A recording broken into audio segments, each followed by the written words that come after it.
저는 오늘 여러분과 함께 의심과 두려움은 항상 생긴다, 이 제목으로 말씀을 나누겠습니다. 어느 전쟁터에서 장군이 두 병사를 불러서 적진 속에 침투에 들어가서 정황을 살피고 오라고 말했습니다. 한 사람은 키가 크고 우람하게 생긴 장정이었고, 또 한 사람은 왜소하고 얼굴이 창백하고 키가 약한 사람으로 장군 앞에 섰을 때 벌벌 떨고 있었습니다. 다른 병사들이 보고 손가락질하고 웃었습니다. 한 사람은 넘넘하고 담대하고 조금도 겁이 없었습니다. 그러나 다른 병사는 떨고 겁이 많고 정신을 차리지 못했습니다. 그러나 두 사람이 다 함께 적진 속에 들어가서 정탐을 마치고 돌아와서 보고를 하는데, 넘넘하고 담대한 병사는 용기 있게 담대한 모습으로 보고를 했는데, 약한 병사는 들어와서 정신을 차리지 못합니다. 얼마나 겁에 떨었던지 부들부들 떨고 턱이 들들 떨리고 무릎이 벌벌 떨면서 보고를 했습니다. 장군은 나가서 그 약한 병사의 등을 두들겨주면서 한 말이, 자네가 정말로 훌륭하고 용감한 사람이다. 원래 넘넘하고 담대한 저 사람은 태어날 때부터 저런 기백을 가지고 태어났으니 좋지만 너는 원래 약골이다. 겁이 많고 허약한 사람인데도 불구하고 사명을 다하기 위해서 그것을 극복하고 나가서 적진을 정탐하고 왔다는 그 사실은 의무에 충실하고 훌륭한 병사라고 칭찬을 해준 것입니다. 예수의 생애를 다룬 책 예수의 지하철을 타다를 쓴 일본의 소설가 엔도 슈카쿠는 말하기를, 신앙은 본래 99%의 의심과 1%의 희망으로 이루어져 있다고 말했습니다. 좀 강조해서 과장해서 말한 것 같습니다만, 신앙에는 항상 의심이 따라오는 것입니다. 99%의 의심에 1%의 희망을 가지고 믿는다고 말하고 있는 것입니다. 그러면 의심이 그렇게 많은데 무슨 신앙입니까? 그럼에도 불구하고 믿음을 가지고 의심을 극복하고 믿음을 계속하는 그것에 훌륭한 장점이 있는 것입니다. 하나님은 여러분의 의심하는 것을 보지 아니하시고 그 가운데서도 믿음으로 의심을 극복하고 살아나가는 것을 칭찬해 주시는 것입니다. 그렇기 때문에 의심과 두려움은 항상 우리에게 생겨나지만은, 그러나 그것을 극복하고 주님을 섬기는 것을 주님은 참으로 미쁘게 생각하는 것입니다. 첫째로 믿음의 조상 아브라함도 의심하고 두려워했다는 사실을 우리가 알아야 됩니다. 우리는 아브라함을 믿음의 조상이라고 치켜 올리고 대단한 인물로서 존경을 하고 숭앙합니다. 그러나 아브라함의 생애 속에도 의심과 두려움이 항상 같이 있었습니다. 그는 하나님의 부르심을 받고 75세에 전토 친척 아비 집을 떠나 하나님이 지시한 가나안 땅으로 들어갔으나 가나안의 기근이 다가오자 그만 하나님의 약속을 의심했습니다. 하나님이 가나안에 들어오면 큰 민족을 이루고 복의 근원이 되겠다고 하셨는데, 가나안에 들어와서 보니까 기근이 막심합니다. 모든 우물물에 바닥이 나고 태양은 내려 쪼이고 풀밭은 다 타고 짐승들을 먹일 풀도 없고 물을 마실 곳도 없고 양식이 떨어졌습니다. 그는 하나님의 약속을 의심했습니다.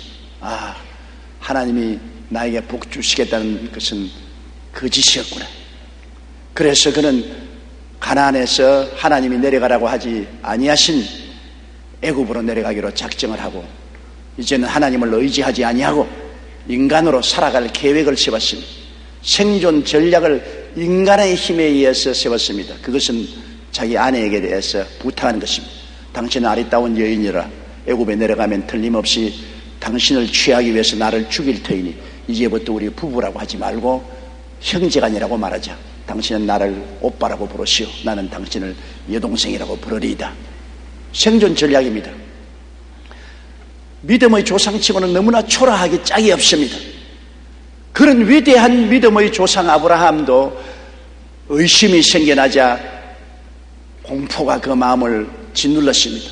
그래서 인본주의적인 생존 전략을 짰던 사실을 우리가 잘 알 수 있는 것입니다. 더구나 그가 85세에 가나안 땅에서 하나님께 아들을 달라고 간절히 기도했을 때 하나님이 친히 나타나셔서 밤중에 밖으로 나와서 하늘을 쳐다보고 별들을 헤아리라고 했습니다. 수많은 별들을 헤아리고 난 다음 하나님 말씀하시기를 내 자식이 저와 같이 많으리라는 약속을 주셨습니다. 아브라함은 너무나 감격적인 하나님의 약속을 받았습니다. 그러고 집에 돌아와서 사라의 말 몇 마디에 그는 믿음이 흔들리고 의심이 꽉 들어차게 됐습니다. 사라가 뭐라고 했습니까? 당신 이제 나이 85이요. 나도 75이요.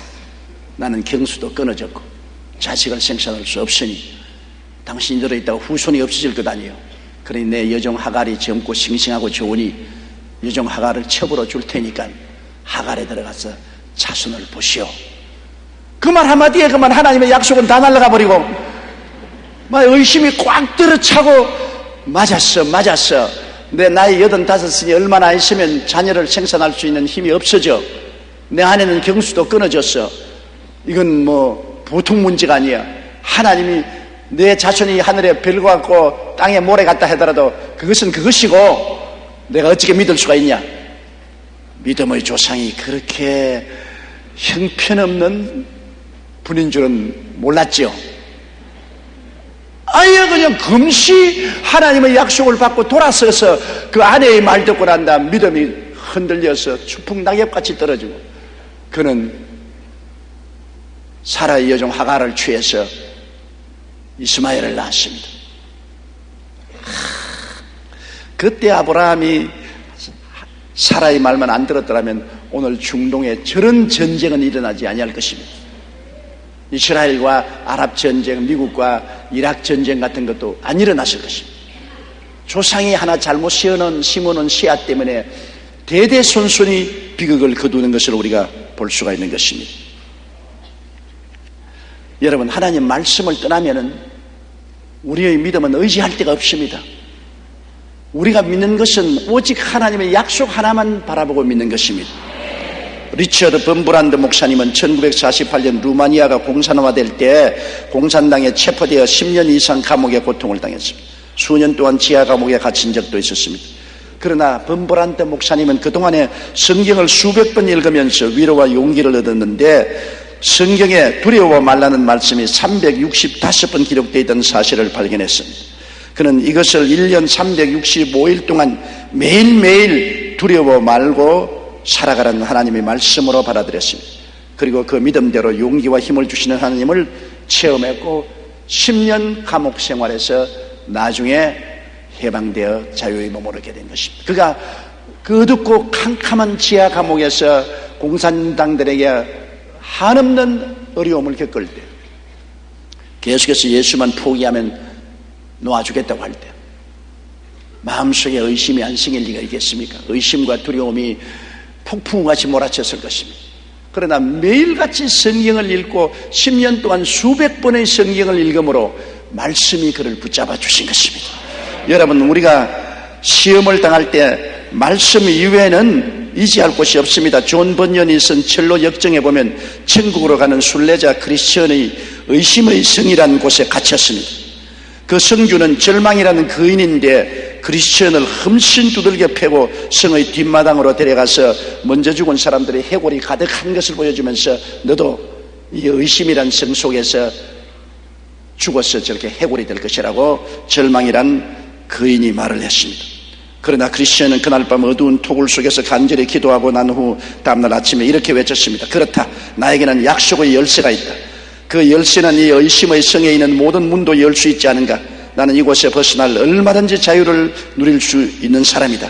이 어둠컴컴한 토굴에 갇혀 있다니 얼마나 바보 같은 일인고. 그리고 그는 약속의 열쇠로 의심의 자물쇠를 여니까 다 척척 열려서 그는 의심의 성에서 해방되어 자유롭게 나왔다는 번연의 이야기가 있습니다. 우리가 살아가면서 의심이란 성에 갇히면은 절망이란 큰 괴물에게 물어 찢기는 것입니다. 그러나 그 성에서 나올 수 있는 유일한 열쇠는 하나님의 약속이란 열쇠인 것입니다. 약속을 묵상하고 약속을 생각하고 약속의 키로서 열면은 의심의 문은 다 열리고 그 절망의 성벽에서 해방되어 나올 수 있다고 말한 것입니다.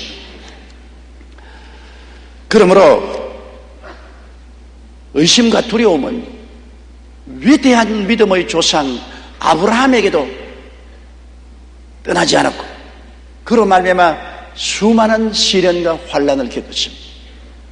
그러나 결국에는 하나님의 약속의 말씀을 붙잡음으로 그 의심과 두려움에서 해방될 수 있었습니다.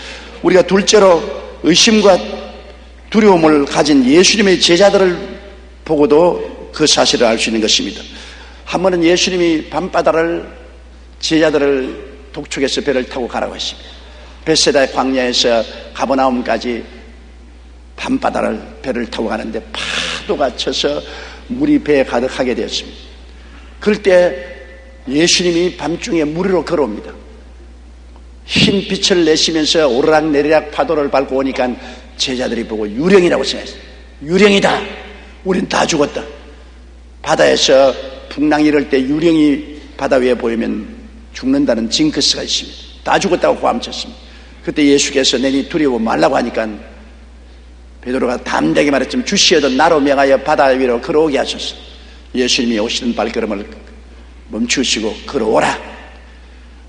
그 밤바다 바람이 지동같이 치고 파도가 있는 곳에 베드로는 정말 담대한 분입니다. 예수님의 말씀 한마디를 의지하고 마음에 믿음이 가득했습니다.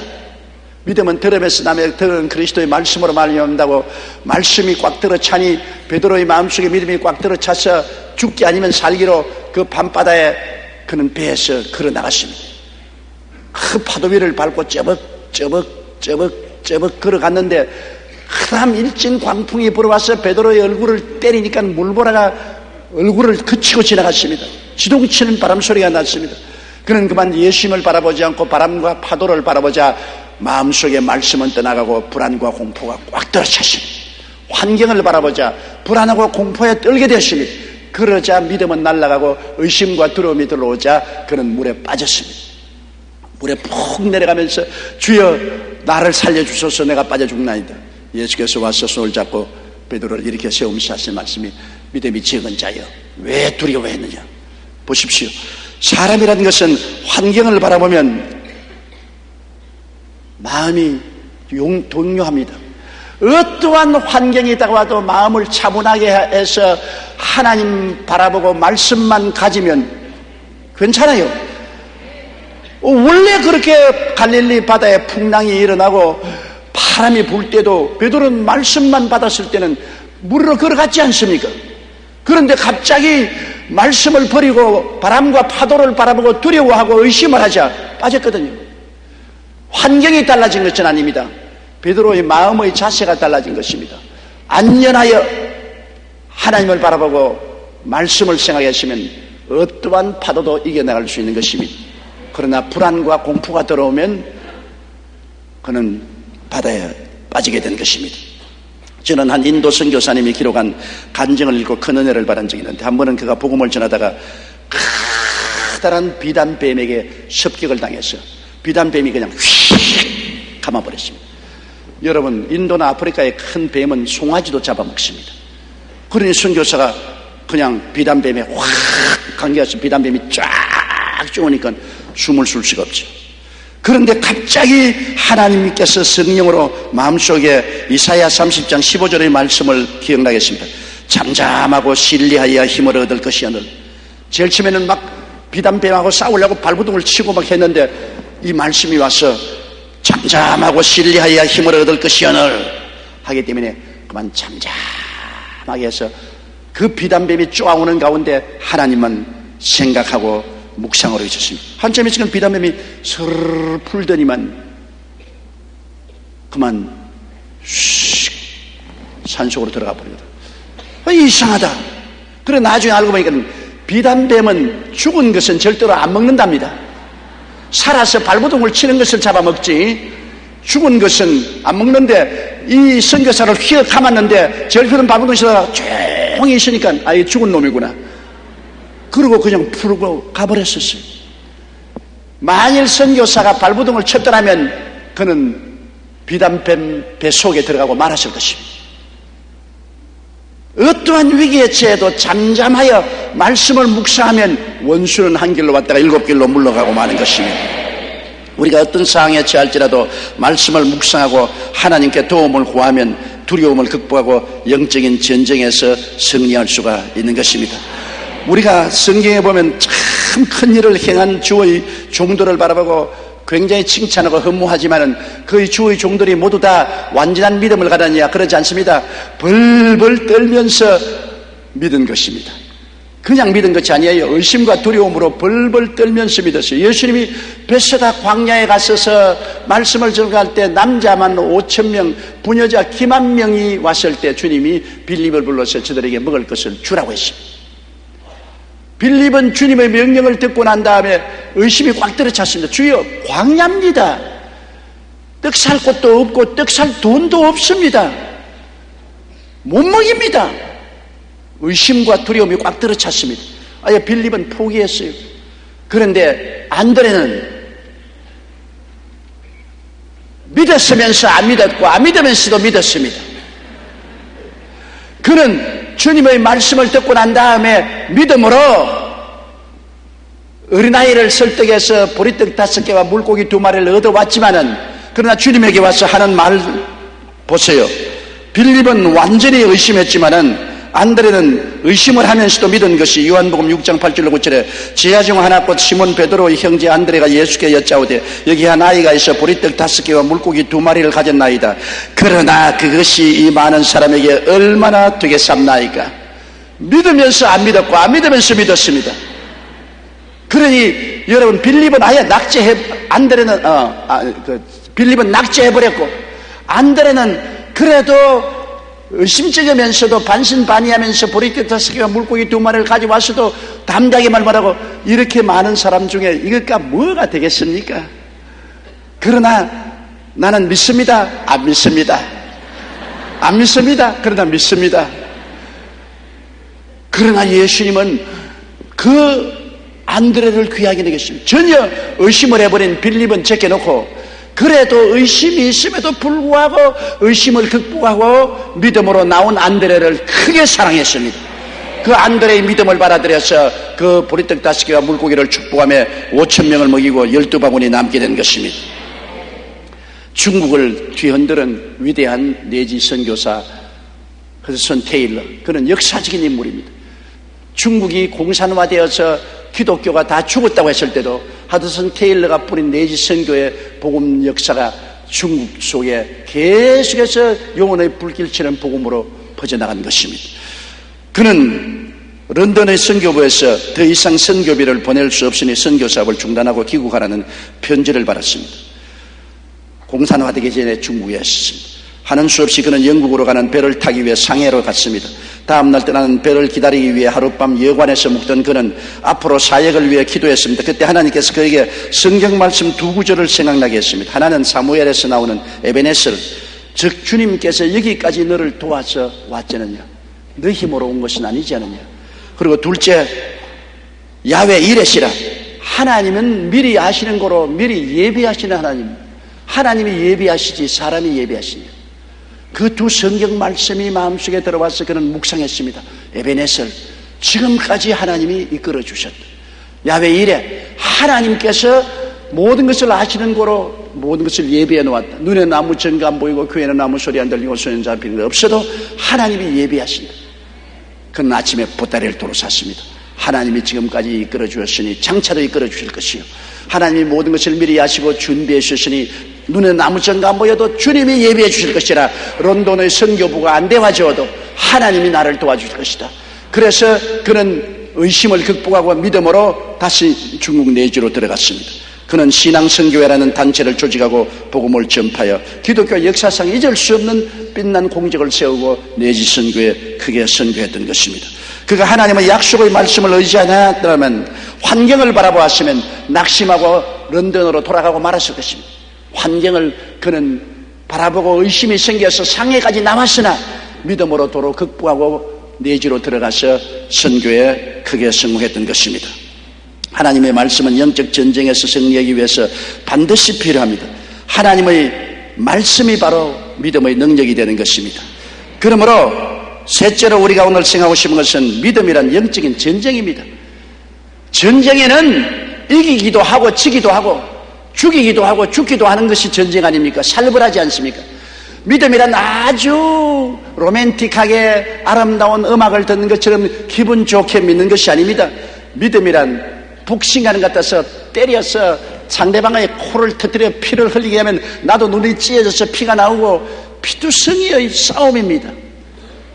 마귀와 피투성이의 싸움이 믿음이지 믿음이 로맨틱한 것이 아닙니다. 의심과 불안과 공포와 무시무시한 레슬링을 하고 싸우는 것이 믿음인 것입니다. 그러므로 믿어지면서 안 믿어지는 거죠. 제가 전에 늘 말한 것처럼 서대문에서 목회할 때 어느 금요일날 철야기도회 때 병자회 기도를 했는데 그때 모 대학교 학생 한 사람이 위궤양으로 사형수모를 받고 피를 많이 토하고 고통 속에 있었는데 가난한 대학생이 우리 철야기도에 와서 설교를 듣고 기도를 받고서 목사님 나는 오늘 예수 이름으로 나았습니다. 아이고 안 믿어지네. 그 청년의 부르짖음이 내 마음속에 절절하게 느껴졌고 지금도 잊어지지 않습니다.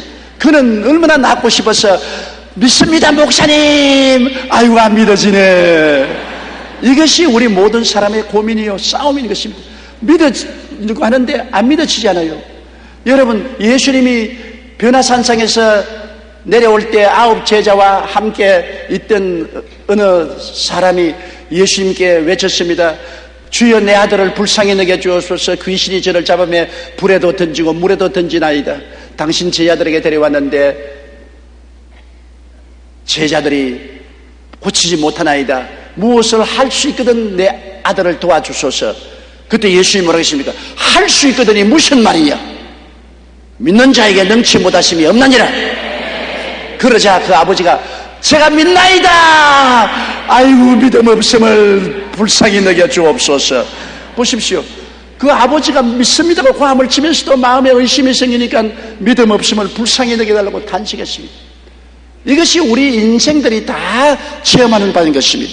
그러나 성경은 야고보서 1장 6절에 오직 믿음으로 구하고 조금도 의심하지 말라. 의심하는 자는 마치 바람에 밀려 요동하는 바다 물결 같다고 말했으며 히브리서 11장 6절에 믿음이 없이는 기쁘시게 못하나니 하나님께 나아가는 자는 반드시 그가 계신 것과 또한 그가 자기를 찾는 자들에게 상 주신이 있음을 믿어야 할지라고 말한 것입니다. 그런데 이런 믿음을 우리가 가지려고 하는데 자꾸만 의심과 불안이 우리 마음을 습격하니까 우리는 거기에 씨름을 할 수밖에 없습니다. 그렇기 때문에 우리 하나님께서 모세의 뒤를 이은 여호수아에게 부탁한 것이 그것입니다. 강하고 담대하라. 여호수아기 1장 5절 9절에 너희 평생에 너를 당할 자가 없으리니 내가 모세와 함께 있던 것 같이 너와 함께 있을 것임이라. 내가 너를 떠나지 아니하며 버리지 아니하리니 마음을 강하게 하라. 담대히 하라. 너는 이 백성으로 내가 그 족장에게 맹세하여 주리라 한 땅을 얻게 하리라. 오직 너는 마음을 강하게 하고 극히 담대히 하여 나의 종 모세가 내게 명한 율법을 다 지켜 행하고 좌로나 우로나 치우치지 말라.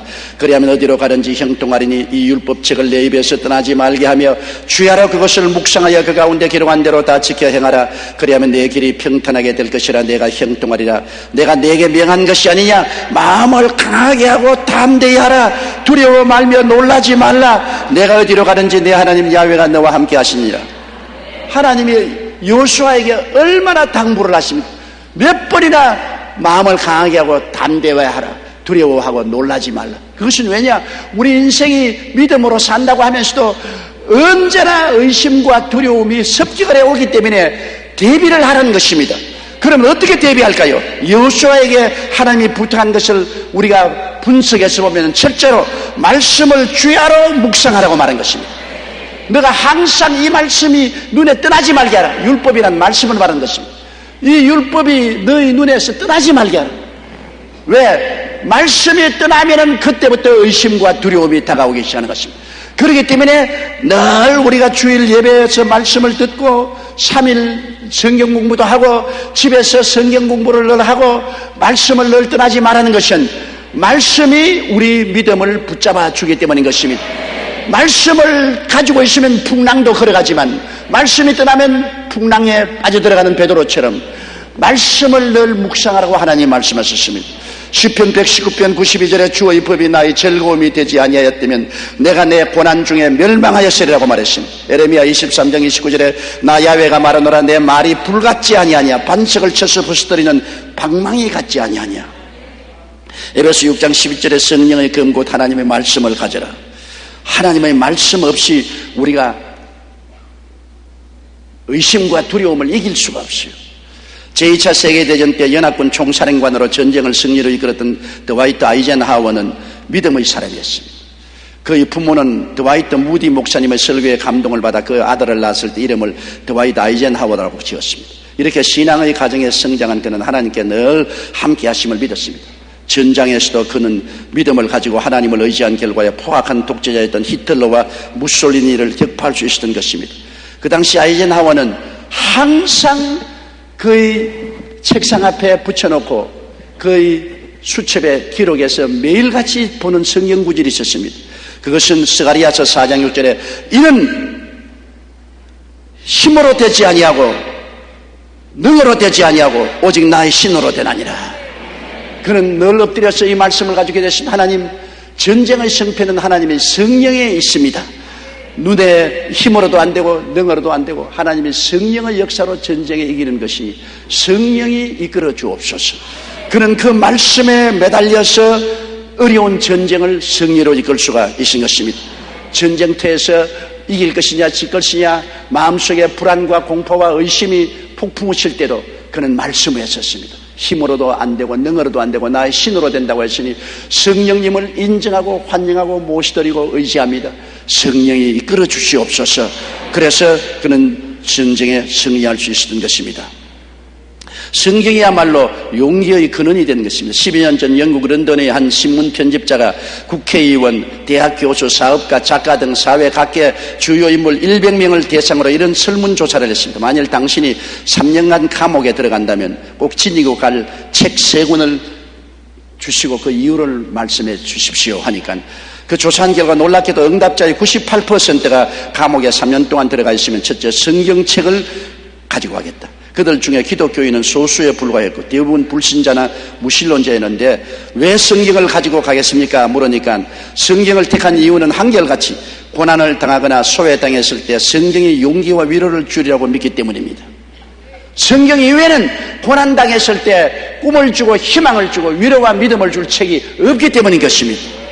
성경을 읽는 자는 누구에게나 용기를 줍니다. 말씀이 의심과 낙심을 물리치는 근원적인 힘이 되기 때문에 의심하고 낙심되고 좌절되고 절망될 때 그를 녹여버리고 재버릴 힘은 하나님 말씀밖에 없는 것입니다. 둘째로 여호수아에게 하나님 부탁한 것은 주야로 성령 충만하라. 기도로서 성령 충만하라. 그 말은 뭐냐면 내가 항상 너와 같이 있다는 그 사실을 마음에 인식하라. 성령이 언제나 우리와 같이 있다는 것을 인식하라는 것입니다. 여러분, 기도로서 성령이 같이 하심으로 역사가 변화된 것입니다. 미국의 32대 대통령이었던 프랭클린 루즈벨트는 비록 소아마비 장애를 가진 사람이었지만 아주 독실한 기독교인이었습니다. 그가 현지 대통령으로 있을 때 제2차 대전이 일어나 많은 사람이 죽고 부상을 입었습니다. 1944년 6월 6일 연합군은 아이젠하워 사령관의 총지휘하에 대규모 노르망디 상륙작전을 전개했습니다. 그런데 프랑스의 북서쪽에 자리 잡고 있는 노르망디 해안은 험한 절벽인데다가 상륙작전 전날 폭풍우와 짙은 안개로 도저히 작전을 수행할 수 없다는 보고가 들어왔습니다. 본국에서 이 소식을 접한 지도자들은 무엇보다도 먼저 하나님의 도우심을 간구했습니다. 미국의 루즈벨트 대통령은 영국의 처칠 수상 아이젠하워 사령관은 모두 전쟁의 승리를 위해서 기도했는데 특히 루즈벨트 대통령은 집무실에서 17시간 동안 밥도 안 먹고 꼼짝 안 하고 하나님 앞에 부르짖어 기도했습니다. 그런데 어떤 일이 생겼습니까? 만일 독일이 기계와 부대를 끌어서 노르망디 해변에 주둔시켰더라면 연합군은 전멸당했을 것입니다. 그런데 독일군 총참모장이 연합군이 노르망디에 상륙할 것을 알고 있었습니다. 그래서 히틀러에게 보고해서 모든 기계와 부대를 노르망디로 옮길 수 있는 허락을 받으려고 하는데 히틀러가 낮잠을 잤어요. 히틀러 성격에 잠을 깨우면 노벌 대벌해서 호통하기 때문에 그 사령관은 히틀러 방 밖에서 손을 하면서 아이고 빨리 좀 일어나십시오. 잠을 자지 말고 좀 일어나십시오. 그런데 노르망디의 연합군이 다 상륙할 때까지 잠을 잤어요. 기도의 역사였던 것입니다. 만일 히틀러가 잠에서 깨어나서 기계와 부대를 노르망디로 직결시켰다면 연합군은 처참하게 상륙작전에 실패할 것인데 히틀러가 잠에서 깨어났을 때는 이미 연합군이 상륙해버렸습니다. 그래서 독일은 패배한 것입니다.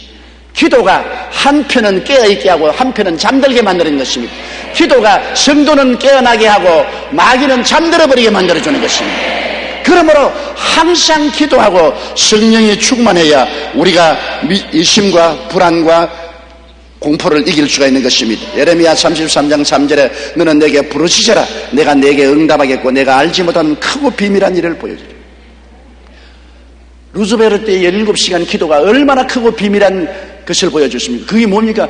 히틀러를 잠자게 만들어버렸다. 낮잠을 자게 만들어버렸다. 그것이 하나님의 크고 비밀한 역사 아닙니까?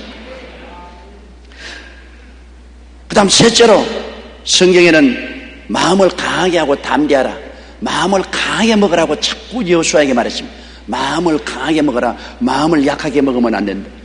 우리가 마음을 약하게 먹으려면 얼마든지 약하게 먹을 수 있어요. 그러나 내가 마음을 하나님 안에서 담대하고 굳세게 먹으면 또 굳세어질 수 있는 것입니다.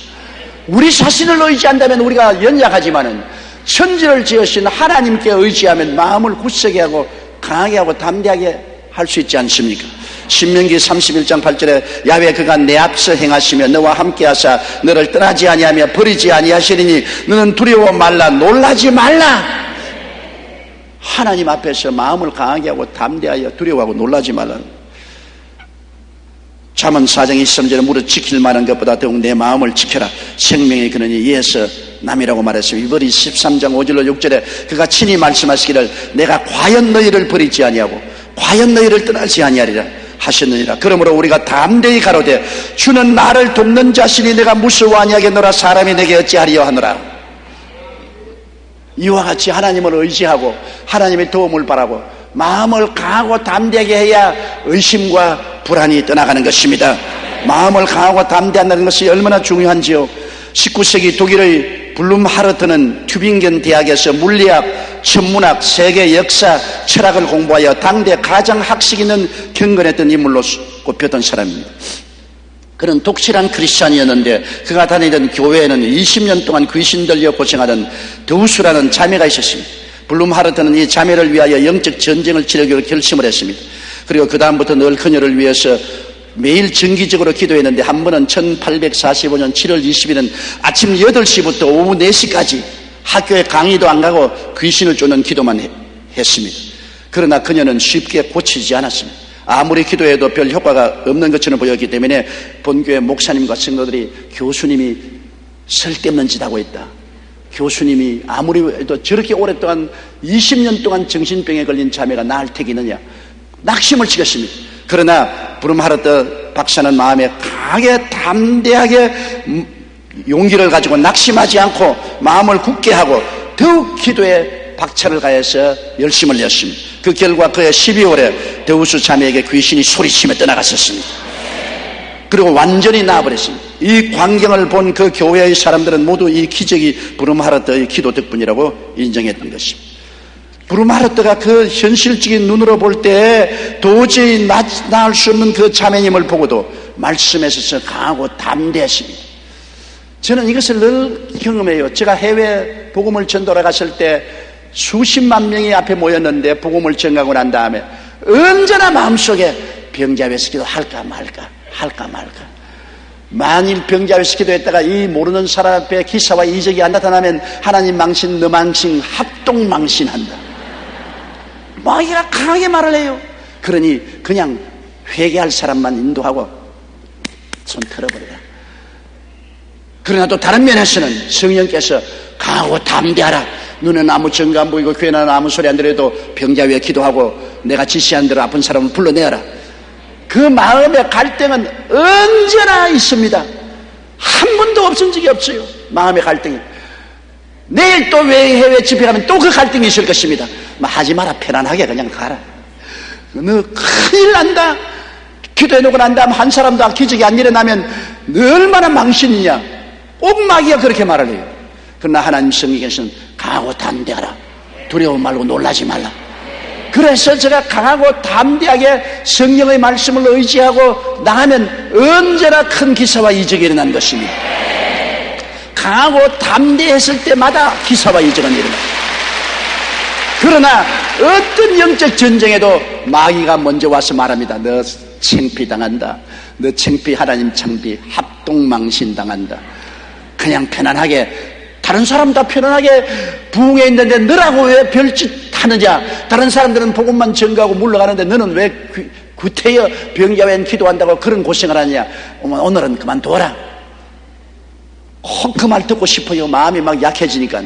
그러나 성경은 또 강하고 담대하라. 두려워 말고 놀라지 말라. 그런데 저희 경험에 의하면 어떤 일이든지 강하고 담대하고 두려워하지 않고 놀라지 않고 믿음으로 나갈 때 하나님의 기적이 일어난 것입니다. 그렇게 안 할 때는 하나님이 함께 역사하지 아니했습니다. 뒤로 물러가면 내 마음이 저를 기뻐하지 아니하리라. 나의 의인은 믿음으로 말미암아 살리라고 말씀한 것입니다. 다윗을 보십시오. 다윗은 불과 17살 정도 되는 소년이었습니다. 그런데 골리앗은 대장군이었습니다. 온 이스라엘 군대가 사울 왕과 더불어 벌벌 떨었었습니다. 그런 골리앗 앞에서 다윗이 정말 철없는 소리였습니다. 사울 왕과 나와서 내가 가서 싸우겠습니다. 저 할례 없는 놈이 어찌 만군의 야훼 하나님의 군대를 모욕합니까? 내가 가서 싸우리. 사울도 말하기를 아니야, 너가 가서 싸우지 못한다. 너는 17살쯤 되는 초립동이요. 저는 대장군이니 네가 능히 싸우지 못하리라. 그러나 다윗은 강하고 담대했습니다. 강하고 담대했습니다. 아니요, 내가 아버지 양을 칠 때 사자나 곰이 와서 양을 물고 가면 빼앗았고 달라들면 수염을 잡고 쳐서 죽였습니다. 사자와 곰도 내 손에서 죽었는데 저 할례 없는 이방인일까 봅니까? 난 나가겠습니다. 하나님이 왜 불과 17살밖에 안 되는 다윗을 사용했냐? 강하고 담대기 때문인 것입니다. 간이 배 밖에 나왔어요. 며칠 전에 텔레비 보니까 진짜 간이 배 밖에 나오는 애 있었어요. 간이 배 밖에 나와 있는데 얼마나 크는지 모르겠어요. 배 밖에 달려가지고 있어요. 의사가 수술도 못하고 그 텔레비 봤는데 너무나 불쌍하지. 그 간 말고 안 보이는 믿음의 간이 배 밖에 나와야 돼요. 다윗이 너무나 담대하니까 사울도 모든 장군들도 다윗을 나가라고 했습니다. 다윗은 투구도 안 쓰고 갑옷도 입지 않고 창칼도 들지 않고 목자의 옷을 입고 물맷돌에 돌멩이 5개 가지고 나갔습니다. 강하고 담대했지요. 그리고 골리앗 앞에서 얼마나 강하고 담대한 입술의 고백을 했지 않습니까? 싸우기 전에 벌써 말싸움을 먼저 합니다. 여러분, 마귀하고 싸움이 붙기 전에 말싸움부터 먼저 합니다. 말싸움에 지면 진짜 싸움에 집니다. 우리도 마귀하고 싸울 때, 환경에 싸울 때 말싸움에 먼저 이겨야 돼요. 말싸움에 지면 그 다음에는 완전히 마귀의 진륜인데, 다윗은 골리앗과 붙기 전에 그는 나가면서 사무엘상 17장 45절로 47절에 다윗이 블레셋 사람에게 이르되 너는 칼과 창과 단창으로 내게 오거니와 나는 만군의 야훼의 이름 곧 내가 모욕하는 이스라엘 군대의 하나님의 이름으로 내게 가노라. 오늘 야훼께서 너를 내 손에 붙이시리니 내가 너를 쳐서 내 머리를 베고 블레셋 군대의 시체로 오늘날 궁중의 새와 땅의 들짐승에게 주어 온 땅으로 이스라엘의 하나님이 계신 줄 알게 하겠고 또 야훼의 구원하심이 칼과 창에 있지 아니함을 이 무리로 알게 하리라. 전쟁은 야훼께 속한 것인즉 그가 너희를 우리 손에 붙이시리라. 와, 강하고 담대한 입심입니다. 여러분, 마귀하고 싸우면 입심으로 먼저 이겨야 되는 것입니다. 입심에 지면은 집니다. 그렇기 때문에 마음에 믿어 의에 이르고 입으로 시인해야 구원에 이른다. 우리가 눈에는 아무 증거 안 보이고 손에는 잡히는 것 없어도 없는 것을 있는 것 같이 입으로 말을 해야 되는 것입니다. 말로서 먼저 이겨야 행동으로 이길 수 있는 것입니다. 오늘날 수많은 크리스천들이 기도도 많이 하고 믿습니다도 많이 하지만은 결국에 마귀에게 패해서 상처를 입는 것은 말의 치기 때문인 것입니다. 그들은 환경에 나가서 비바람이 불고 홍수가 치면 아이고 나는 못한다, 나는 안 된다, 나는 할 수 없다, 나는 패배자다, 나는 죽었다. 말로써 벌써 항복해버린 것입니다. 말로써 항복해버린 건 마귀가 오냐 좋다 파죽지세로 물고 와서 그냥 부적절하고 죽이고 멸망시키는 일을 하는 것입니다. 잠언서 29장 25절 26절에 사람을 두려워하면 올무에 걸리게 되니와 야훼를 의지하는 자는 안전하리라. 주권자에게 은혜를 구하는 자가 많으나 사람의 일의 작정은 야훼께로 말미암으니라. 두려워하면 안 돼요. 말에 이겨야 돼요. 우리 성도들이 10사람 중에 한 8사람은 기도하고 그만 말에 집니다. 입씨름에 져요. 입심이 약해요. 그래서 실컷 기도하고 마음에 믿습니다로 교회 밖에 나가서 교회 밖에서 그만 환경을 따라서 패배하는 말을 합니다. 부정적이고 비관적이고 좌절되고 낙심된 말을 합니다. 내 입의 말로 내가 묶였으며 내 입의 말로 내가 사로잡힌 바 되었나니라. 그래서 실패하고 마는 겁니다. 그러므로 입씨름에 이기는 여러분 되시기를 주의 이름으로 축원합니다. 유명한 오스틴 딥 목사님이 임종이 가까워왔을 때 꿈에 마귀가 나타나서 그렇게 말했습니다. 딥, 너는 평생 동안 내 일을 방해한 나의 원수다. 너는 지금 병이 들고 힘도 없으니 이제부터 내가 너를 복수할 것이다. 내가 무섭지? 그 말을 들은 딥 목사님은 오히려 마귀에게 호통을 쳤습니다. 마귀야, 내가 한 가지 잊은 것이 있구나. 하나님께서는 나의 방패가 되신다. 그래서 너는 나에게 손가락 하나도 될 수 없다. 말로서 입심 세게 때려들었습니다. 그러자 마귀는 더 이상 대꾸도 못하고 슬그머니 사라져버렸다고 그 목사님이 임종전에 간증을 하셨습니다. 마귀가 우리에게 속삭이며 위협할 때 용감하게 여러분의 신앙을 고백하십시오. 마귀는 한 길로 왔다가 7길로 도망치게 될 것입니다. 특별히 믿음의 은사를 받은 사람 외에는 그 영혼 속에 의심과 두려움과 괴로움과 늘 싸워야 합니다. 특별히 하나님 믿음의 은사를 주어서 위에서 믿음이 확 내려와서 붙잡은 사람은 그건 별개의 사람이지. 그 이외에는 다 허약하고 나약합니다. 의심의 바람이 불어오고 두려움의 바람이 불어오면 흔들거려요. 그건 저도 그렇고 여러분도 거의 다 그럴 것입니다. 그러므로 아이고 나는 이제 믿음이 없구나, 나는 버림받았구나, 나는 못하겠구나, 그렇게 생각하지 마십시오. 안 믿으면서도 믿고 믿으면서도 안 믿는 것이 우리이기 때문에 하나님은 안 믿으면서도 믿는 여러분을 바라보신 것입니다. 그 가운데도 믿음이 있는 것을 바라보아요. 여러분, 금을 캐는 사람, 그 많은 바위 가운데서 금은 쬐끔밖에 없습니다. 금이 쬐끔밖에 없다고 여러분 바위를 다 내버리면 금도 못 얻지요. 바위 속에 금이 섞여 있기 때문에 재련해서 바위는 제껴버리고 금은 캐내는 것입니다. 의심은 바위와 같고 두려움은 바위와 같습니다. 그러나 그 속에 믿음이란 금이 들어있습니다. 하나님은 그 금을 보시는 것입니다. 그렇기 때문에 여러분이 낙심하지 말고 말씀의 구석에 서는 여러분 되시고, 여러분께서 성령과 믿음을 기도를 늘 의지하시고, 그리고 강하고 담대하게 입술의 고백을 하시면 적은 믿음으로나 큰 역사를 베풀 수가 있는 것입니다. 하나님은 여러분에게 큰 믿음을 기대하지 않습니다. 왜? 여러분에게 의심과 공포가 있는 것을 알고 있기 때문인 것입니다. 그러나 그 속에 조그마한 믿음이 있습니다. 그래서 주님 말하기를 너희 속에 겨자씨 하나만한 믿음이 있으면 이 산들을 명하여 저 바다에 던지라도 된다고 하는 것입니다. 너희에게 주먹만한 믿음이 있으면, 감귤만한 믿음이 있으면 그렇게 말하지 않았었어요. 눈에도 안 보이는 겨자씨 하나만한 믿음만 있으면 하나님이 그 믿음을 사용하겠다는 것입니다. 그러므로 결코 낙심하거나 두려워하거나 뒤로 물러가지 마십시오. 여러분은 모든 문제를 해결하고 하나님께 나아갈 수 있는 믿음을 가진 사람인 것입니다. 믿음이란 의심과 두려움이 없는 것이 아닙니다. 의심과 두려움이 있음에도 불구하고 믿는 것이 믿음인 것입니다. 우리 다 같이 고개시와 기도드리겠습니다. 하나님 우리 아버지여, 우리는 불신앙의 세계 속에 살고 있습니다. 우리의 주위에는 의심과 공포가 회오리 바람쳐옵니다. 그러므로 믿음이란 것은 의심이 없는 것이 아니고 불안이 없는 것이 아니옵니다. 의심이 있고 불안이 있음에도 불구하고 믿는 것이 믿음이옵니다.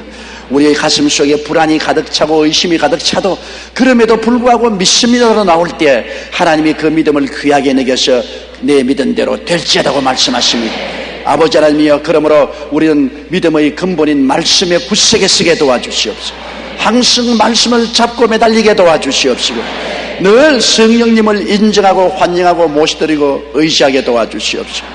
기도에 힘쓰고 입심으로 이기게 도와주시옵소서. 입술의 고백이 부정적이고 비관적이고 패배적이 되지 말게 도와주시옵시고 눈에 아무 증거 안 보이고 귀에는 아무 소리 안 들리고 손에 잡히는 게 없어도 강하고 담대하게 입술로 고백하게 도와주시옵소서. 예수님 이름으로 기도드리옵나이다. 아멘.